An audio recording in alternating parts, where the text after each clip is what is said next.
My name is Pauline Lee, and I will be demoing how to make spaghetti and meatballs.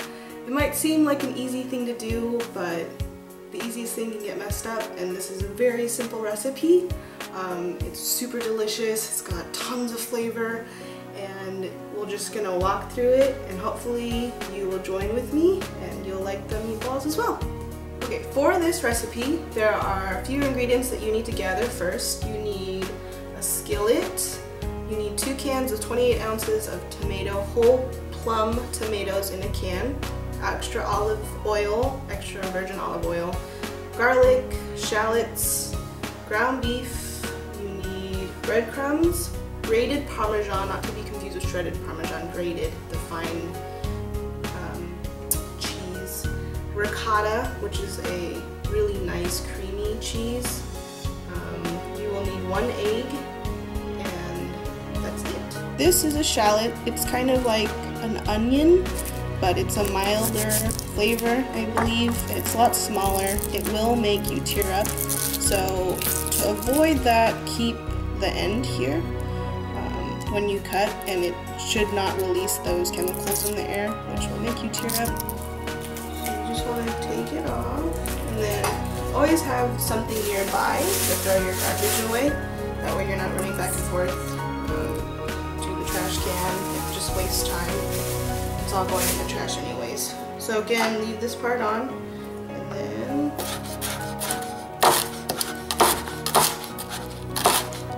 always want to keep your fingers curved in, almost like if you've ever played the piano. That way you don't actually end up cutting anything, and then you can just slice easily. And then a good knife is always really important as well.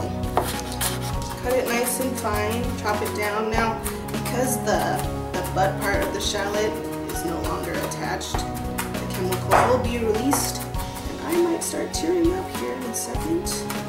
Now that the shallots are done being cut and minced up, we're gonna move on to garlic.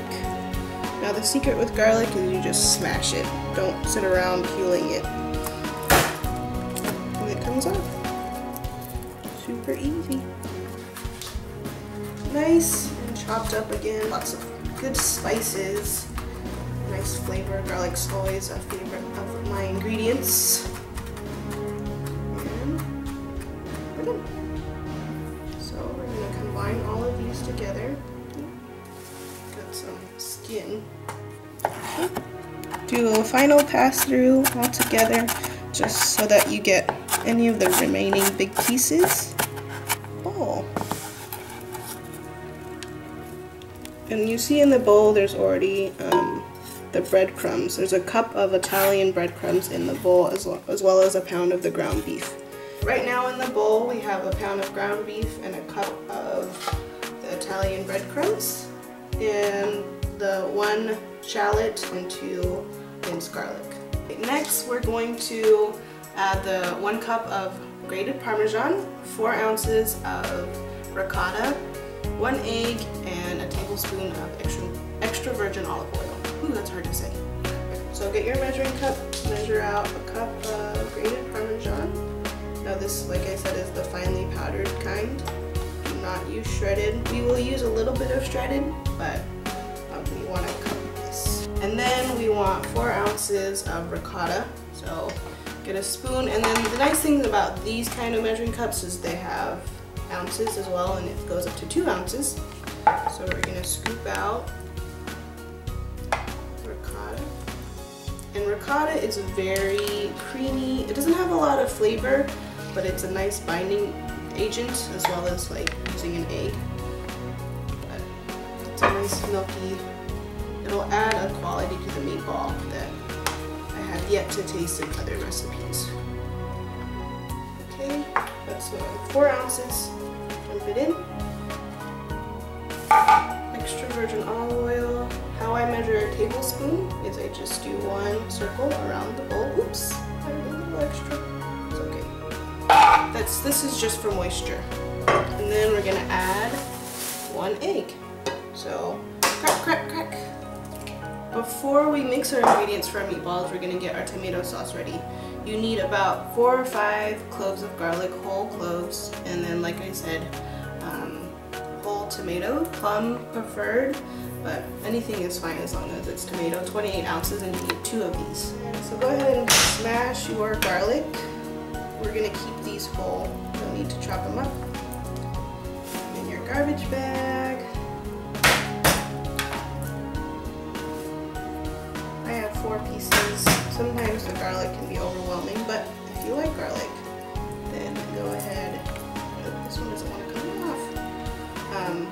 And add as much as you like. I don't know if you guys have noticed. I always have to wash my hands afterwards. So then once you have these smashed, we're gonna actually pour in 6 tablespoons of extra virgin olive oil. So again, we're just gonna go around. So 1, 2, 3, 4, 5, 6. We're gonna turn up the heat just a bit for the oil to heat up. Stick our garlic in. Ooh, I love that sizzle. Oops, we don't want that piece.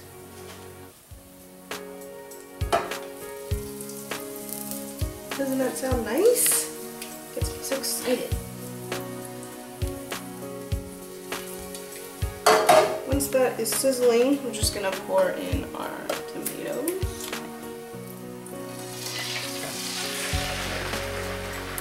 And once you know how to make tomato sauce this way, I don't want any of you to make tomato sauce from a can. No. Never use canned tomatoes sauce. Puree, you're gonna use the whole.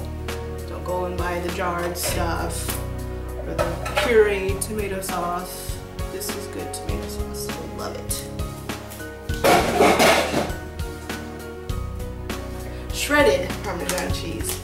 Just a little bit, just to add texture to the meatballs. It kind of crumbles in your mouth really nicely. And then it gives your guests something like, ooh, what is that? So now, we're gonna mix these up. The best way I know how to mix this up is you take some olive oil, put some in your hand, and rub it together. This way, nothing sticks to your hands.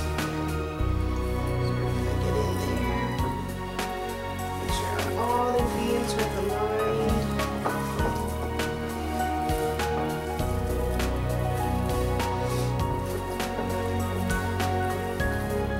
The hardest part is combining the ricotta to go throughout the ground beef, because it tends to like to stay in one spot.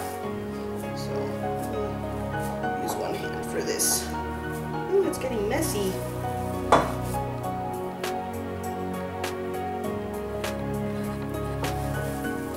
Like giving your hand a facial. But you shouldn't use this as a facial. Would not be good. Okay, so next we're gonna make the meatballs. As you can see, some have already been made. You wanna put some olive oil on your hands so it doesn't get stuck. And then you're just gonna pinch off some, roll it around. Don't press down. We want them to be nice and loose so they cook quicker. So that's the key with this recipe, is the meatballs will cook a lot faster, so you're not sitting around waiting to see if the meat is cooked thoroughly through. And this recipe should give you about 12 to 13 meatballs. And then I'm gonna go wash my hands, because we never want to have gross meat sauce on our hands. I'm gonna put the meatballs in our tomato sauce, and it smells amazing. Now we had whole tomatoes, and what you're gonna do is you can use these tongs if you want, or you can use a wooden spoon, and we're just gonna break up the tomatoes because they were whole and we want them to be nice and mushy. These are pretty much broken down already. Oh, there's a little tough one there. And then we're going to go ahead and stick these guys down in there and do it all the way through.